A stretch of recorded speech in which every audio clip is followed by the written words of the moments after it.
Olá, hoje vamos fazer um deep dive. Numa análise bem interessante do Evangelho de Marcos, né? Sobre a ótica de uma exegese católica. A fonte que a gente tem aqui destaca um ponto muito específico. Jesus apresentado como o Messias servo. E a nossa missão aqui é tentar extrair os pontos-chave dessa leitura. Entender por que Marcos parece tão direto, né? Tão focado na ação. Pulando a infância de Jesus, ele já começa, assim, de forma bem abrupta. Princípio do Evangelho de Jesus Cristo, Filho de Deus. Que urgência é essa?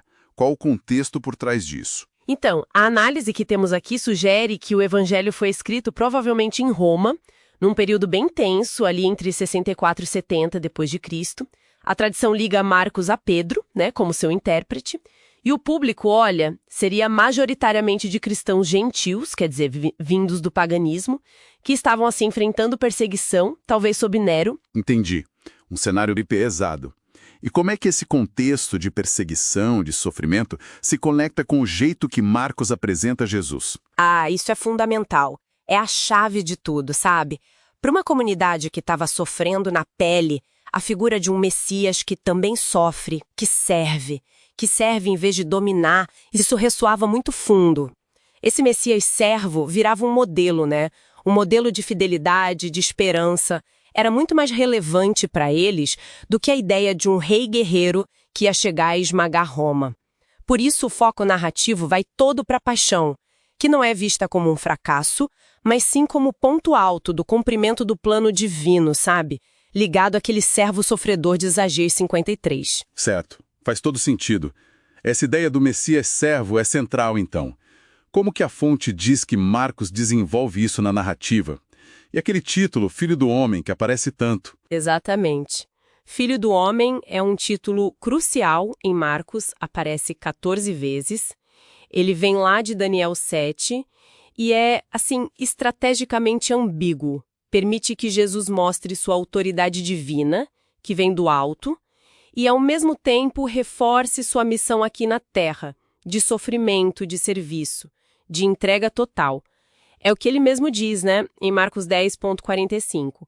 Veio não para ser servido, mas para servir e dar a sua vida em resgate por muitos. Usar esse título ajudava a evitar as expectativas populares da época de um Messias político ou militar que o termo Messias ou Cristo carregava. Uma escolha de palavras muito cuidadosa.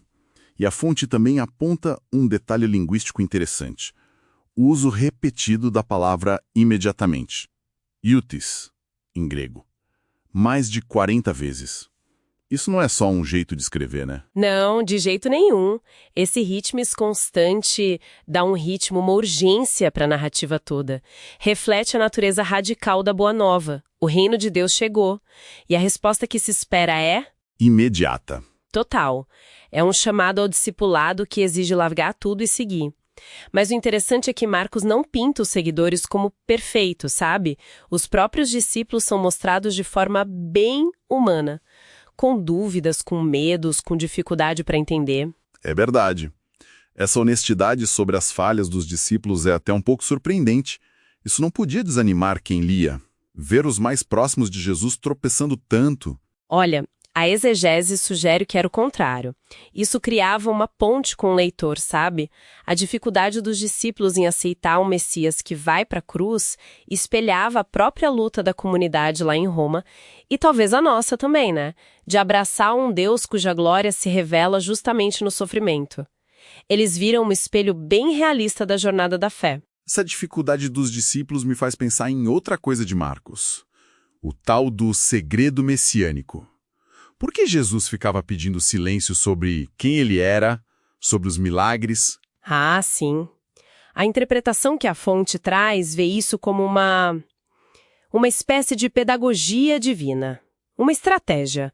Jesus sabia que o pessoal da época esperava um Messias político, restaurador de Israel. Se ele revelasse abertamente sua identidade messiânica antes da hora, antes que o significado disso fosse redefinido pela cruz, ia gerar muita confusão, mal-entendidos perigosos. O segredo era preciso até que a verdadeira natureza do seu reinado, um reinado de serviço, de sacrifício, ficasse clara. E a revelação completa só acontece ali, no clímax da paixão, né? Na boca de um soldado romano aos pés da cruz. Verdadeiramente, este homem era filho de Deus. É a cruz que, segundo Marcos, autentica quem ele é. Então, para a gente amarrar aqui o essencial deste Deep Dive, Marcos nos dá um retrato vibrante, urgente, focado na ação de Jesus como Messias servo. A identidade dele não vem pelo poder militar, mas se revela aos poucos, pelo serviço, pelo sofrimento e, no fim, pela cruz. Para aquela comunidade em Roma sofrendo pressão, isso devia ser transformador. Precisamente. A mensagem central, de acordo com essa exegese, não é que a fé tira o sofrimento da nossa frente. Pelo contrário, ela nos dá um modelo, o próprio Jesus servo, e uma esperança firme, a ressurreição, para a gente conseguir atravessar as dificuldades. A gente vê o reino de Deus acontecendo nas ações de Jesus, curando, acolhendo quem está à margem, desafiando as estruturas injustas. Em Marcos, a glória de Deus está ali, escondida e ao mesmo tempo revelada na cruz. É um paradoxo. E para a gente pensar um pouco mais, a fonte comenta como Marcos ressignifica símbolos do Antigo Testamento. O exemplo é a rede de pesca, que antes era ligada a julgamento, mas com Jesus, lá em Marcos 1,17, vira um símbolo da missão de pescar homens, de trazer gente para o reino. Fica a pergunta, né? Que outras imagens ou histórias bíblicas que a gente conhece bem poderiam ganhar uma luz nova, um significado diferente, se a gente olhasse por essa lente do Messias servo e sofredor que Marcos apresenta.